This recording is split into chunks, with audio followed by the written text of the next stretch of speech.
For me, one of the things that I was tackling in sort of conceptually when I was thinking about it was a way to have the irony of like something like heavy metal, something super violent, super sexual.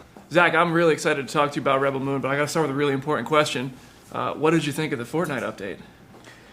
I'll be 100% honest. I have not dived into it yet. I have not. It is literally. I was like, you guys are trying to drag me back in. I get it. And anyone I've talked to now is like, you've got to check it out. It's insane. And I'm like, really? Some retro thing happening in there? Oh, they did the OG, and now they have a whole new update, a whole new map. All right, well, we'll see. You were in Brazil for the event. I was tempted to look at it last night because we got home from Japan last night, and I had like about a couple hours. I was just kind of chilling, and I was looking at the console there and going, But I haven't done it yet. I probably will end up firing it up though in the next couple of days. You need like that solid few hours where you really do. I don't want to rush it. Yeah, when I encounter me Seeks, I tell the squad we either just got eliminated by or we eliminated Zack Snyder because that's his skin right there. Okay. Or sometimes what's his name? Animation Cat or Cartoon Cat. Have you ever seen that guy? Yeah. I was Cartoon Cat too for a while too. I'm a big Fortnite fan. When I saw you play it, I thought that was awesome. A few years ago, I flew down to Dallas and I saw all the whiteboards for Justice League that were on display. You looked at those for awesome to see that exhibit, to see how thoroughly you map out your stories and your ideas. I assume something like that exists for Rebel Moon. Absolutely. There is a massive, probably Bible for this film. How big of a timeline? How did you start? Where did you finish on the idea of this whole world with Rebel Moon? Yeah, the timeline, it's really the mother world that has the massive timeline because Velt's probably history is pretty basic, pretty easy going. But the mother world's history, we went all the way back to even the origin myth for the mother world's creation, like whatever their Genesis story would be. We did that. And so we've followed the mother world from its medieval roots to its rise to its finding technology, its first tentative steps into the stars, all the way to the two other Isas that have been born before the Princess Isa that we see in this movie.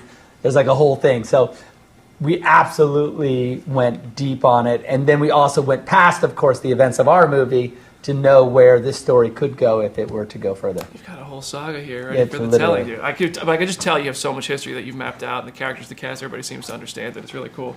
And we know you made a director's cut of both of these films. Correct. I would love to get a taste of what you think are some of the things we will see in the director's cut that we might not see in this first cut. I think that the director's cut sort of contains a slightly more sort of sci-fi deconstructive element because for me, one of the things that I was tackling in sort of conceptually when I was thinking about it was a way to sort of to have the irony of something like heavy metal, something super violent, super sexual, super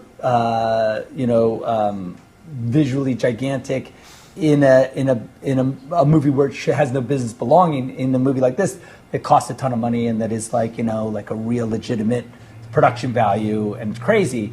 Normally, those two things they don't go together too well because these things have big commercial appeal.